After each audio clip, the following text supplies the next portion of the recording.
una pa lang, ganito na yung ginamit mo, chinek out mo. Hindi mo na sana mararanasan yung ganito. Sa sobrang bilad, lumulutong, di ba? Lumulutong, agad nasisira dahil plastic siya. Unlike pag ganito na agad yung ginamit mo, hindi na siya lulutong, hindi na rin siya mangangalawang. At syempre, mas marami pa yung maiipit mo.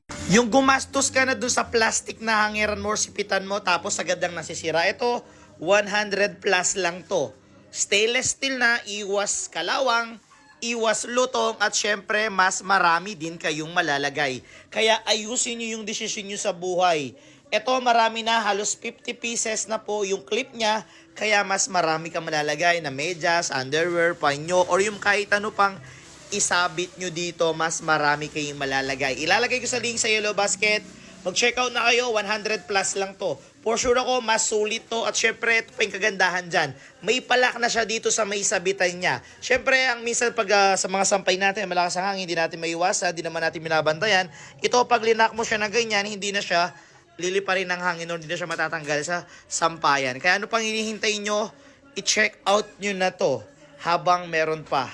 Go!